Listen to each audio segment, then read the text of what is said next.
Hello everybody, Kane here and welcome to another video of Art of Conquest. In this one we're gonna talk about fake core power or how people overraise it and of course lose to people a lot lower core.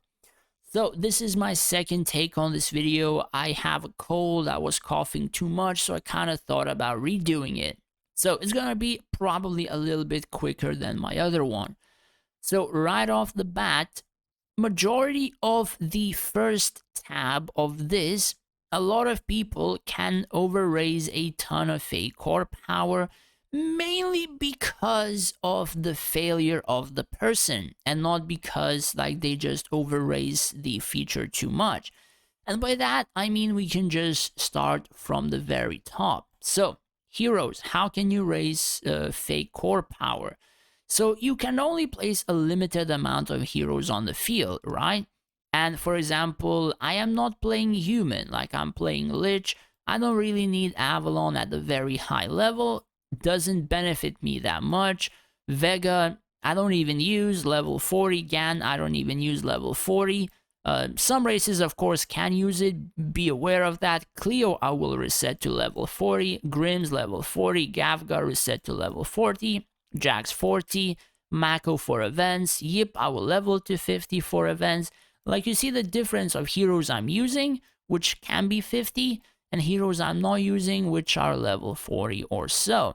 So if you don't over level them to level 70 or whatever, if you're not using them, you're not gonna raise like fake core power and stuff like that, or as much. That might not change too much. Like I would probably think about max 200 to 500 core power can be fake in this value, because I think this 800,000 can be times 4 to then grand core. So this would probably be like 4 to 5 million core power perhaps or so. I'm not entirely sure.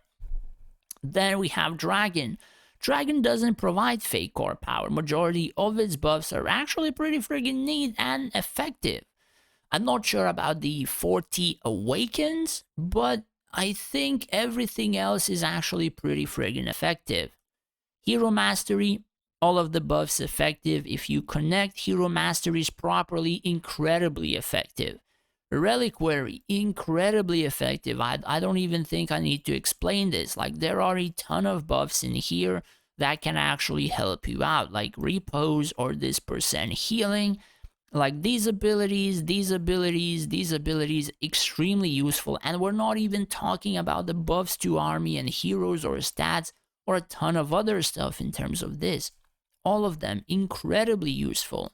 So be aware that, yeah, this feature doesn't really pose too much or that much fake. It's just down to the person to select the proper ones. Otherwise, you can actually add a ton of fake stuff in here because the buffs are not really useful to you. And okay, let me just give you a small example, right?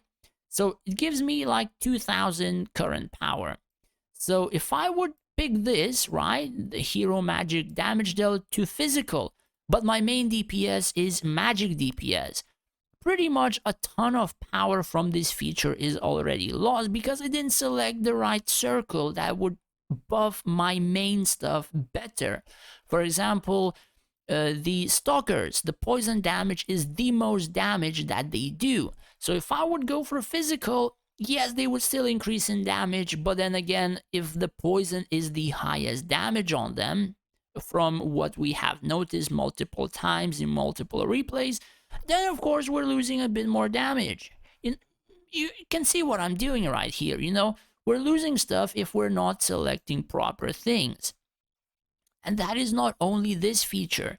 Hero Potential, Armory also can just overraise your core power, and it can mean absolutely nothing if you didn't select the proper stuff. So your core power can also mean 0 from these two features. And by 0, I mean you being 25 million core doesn't really matter if you have no effectiveness in that core. So for example, I've seen people raising Rufio to pot 70 and it doing almost nothing. Seen people raising, say, Gan to pot 70, which is only effective or very well effective in terms of a Sylvani, But those people who raised it did not play Sylvani. I see people raising Cleos. I see people raising Raxiuses. I see people raising multiple others. And my god, there are even heroes that they're not raising it on. So, for example, say Alana, not probably the most broken ability per se, but kind of useful as far as I've noticed.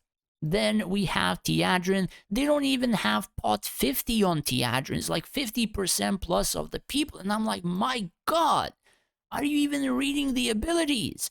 During the battle, if Teadrin's abilities heal or provide a shield to allied heroes. Now, I'm not sure if people read this ability. It says, all other friendly heroes on the battlefield. You're looking at your buffers, gaining a huge shield plus damage reduction. People jump Rufios on your buffers, on your heroes.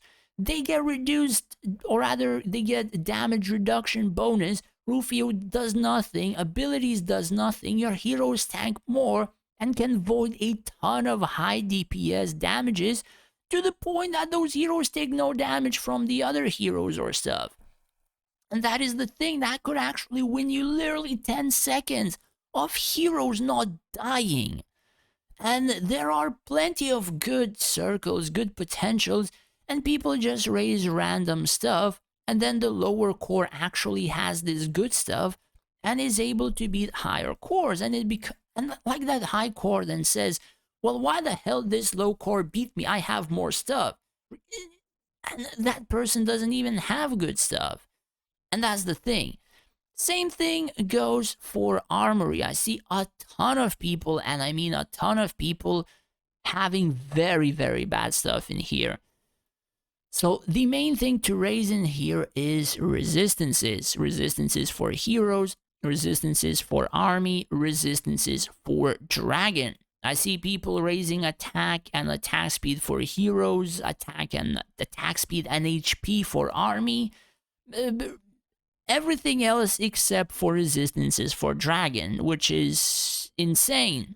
So the thing is, yeah, you can probably waste a ton of percentages here if you just select one in particular. Like, for example, I have 4 on hero attack, and of course I'm gonna raise this level 1. I just unlocked it recently. But can you see how many hero resistances I have? Literally 1, 2, 3, 4, 5 level 5s, and then the rest are just level 4s. And it grants me plus 90%. Then I have army ones. I have 2 level 5s. Then I just merged 1 full attack speed into 1 big one to use, of course. And then everything else literally level 4 except for 1 piece. A ton of resistances. Dragon stuff. 1, 2, 3, 4. 4 level 5s, the rest level 4s. Grants me almost, I think, max amount of resistances you can get. I added a level 4, and it granted me 0.5 percentage for resistances, so I might as well just add a little bit more HP and it would help me out. And that's pretty much how they should look like. Instead of friggin' full attack speed, full HP, all that kind of BS. Because then again, that lower core will have this feature properly raised, and you're not properly raised, and pretty much you have more than 2 to 3 million core power from this feature, and this feature is not giving you almost anything. Because my god, if you have seen PvP, if you raise resistances high, the dragon is not dying, heroes are not dying, army is taking 0 damage. So why do you need HP on an army or hero attack per se if they take no damage whatsoever, or your army would take no damage whatsoever? So if your army doesn't take damage, your heroes don't take damage, you wouldn't need to heal that damage or, vastly overpower your own heroes in terms of DPS to beat the enemy and stuff like that. And that is pretty much why majority of the fights become draws now, because everybody focuses resistances. And those who don't, they're like 100 points plus below anyone that did, or 200 per se. So keep keep in mind that like these features are actually pretty important in terms of PvP, like extremely important. And then we have the other tab, which is like so. So, as I've said, this is the core power that I have. Now, I can actually like lower it down, or would be able to lower it down on a new account and still get same exact score. And I would be able to lower it down to probably 13 to 14 million core. Do you see the difference? This is 19 and a half, and I would be able to get this score with 13 or 14 million core. I would minus down like 6 or 5 million core. Now, probably people would assume I'm crazy, or this is totally bullshit, or I'm just friggin' lying. Now, let's take off, say, 2 million, or rather 34 levels from this. I'm losing 2 million core power already, but pretty much similar or exact same rank. I'm 17 and a half. Now, those people that I've noticed, whales in particular, they're not raising their archers, right? So if we're taking off additional levels from this, we're taking off enlightenments, multiples of them. We're taking off covenants, which had a ton of power, like it's going over 1 million core power. Cosmic badge, over 1 million core power as well. And then we just put them on one unit only, and only on one unit. Excuse me. I would only have like 13 and a half or 14 million core power. And you see what I did there? Because we're actually raising multiple units for enlightenments. Like, for example, I required this on 11, but then we didn't get an event to revive stuff with. So I increased in too much core here. Then this one, Turtle, was Rakan. I upgraded the gears, I upgraded the Covenant, I got like additional 3 to 500,000 core power for that third troop and stuff like that. And people are over raising core, probably not intentionally even, but they are over raising it. And then that person lower core is actually just stressing out on about not increasing core and just keeping it as low as possible. So yes, there are people able to be extremely lower core than myself and still able to pull off these scores. But then again, that begs the question, if that 13 to 14 million core is so low and still able to reach this, then if he's not raising archers, he's not going to win events. And yes, that's the case, because most of those people are mega whales and they played the game before, and they probably do it for views on their Bilibili channel, and they can be like, yo, this 30 million core smashed to bits some 20-25 million VIP 15. And probably those would actually get views and probably would fund their video making and stuff like that. So you have to take into consideration what they're using and how much core they may have, their features, their breakthroughs, their heroes. Everything will have to come into consideration, as well as, of course, how you raise your other features. Now, a lot of people, I can't exactly say, they don't know what the hell they're doing in some of these features. Now, I'm not saying everybody, right? I'm not gonna, go out of my skin and say more than 50%, but a lot in the community are not properly managing these three features in particular, and it's pretty much the backbone of PvP. Yes, hero mastery affects it, yes, heroes affect it, but pretty much people playing this game like from 2 to 5 years actually have some sort of sense to manage the heroes' abilities, experience, etc. And relics, potentials, armory are a whole different thing on its own. And not managing these three properly can actually involve in you either having useless core power or fake core power, or literally just the randomest shit you could actually have upgraded. So I suppose that's pretty much it. I kind of explained it, that you can actually overraise it by upgrading too much stuff. You can actually not raise it and still probably remain the same or similar. But personally, I don't really give a damn about the core power thing. I don't really I oversleep most of my Minds of Mayhem, so I don't really give a damn. I personally just, want to go into events, do a couple tries, and pretty much get top scores. I don't really give a damn about trying event for 1 hour. It's not me. God damn it. It's not me anymore. Sorry. Coughing a little bit. But yeah, that's, I suppose, pretty much it. Do let me know in the comments down below what you think. Have you ever lost to lower core power players? And of course, whether or not you're managing these last three features properly. Because even after I tried to make guides for videos, people still message me, yeah, but I have this, or should I raise this, or so. Guys, you also have to test in this game. Thing is, it's actually hard for me to tell you about things you should or can raise without actually checking your account. And checking your account is gonna take me a lot of time.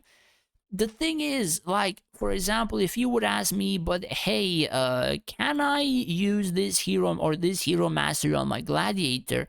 But then again, my question is, how is your gladiator? How well are your other features? How well is your prism, your artifact? Do you have these equipments? How much HP do you have? Do you have hero resistances? All that kind of stuff adds into consideration, even research, right? A lot of things add into consideration even for one choice in this game. So it's actually really hard to even give proper advice without just inspecting an account. So you really have to dig into the information in this game to make proper formations and improve in the game in general. It's not only just the game about you throw money into the game and the game just literally gives you a win after a win. Yes, it can happen, but it's actually pretty friggin' hard, I mean, even proper formations right now can beat people a few million core above them, regardless of fake core or not. But yeah, that's pretty much it for this video. Do let me know in the comments down below what you think of it. As well as if you would wish to support me more than just watching my video, I have made a Patreon page where you would be able to do just that, and in return I would be able to help you out more individually in terms of events, PvP formations, and stuff like that. As well as I would like to thank all of my patrons for the support. I really appreciate it for your subscriptions, guys. Thank you so much. Thanks for watching, take care, and stay safe out there.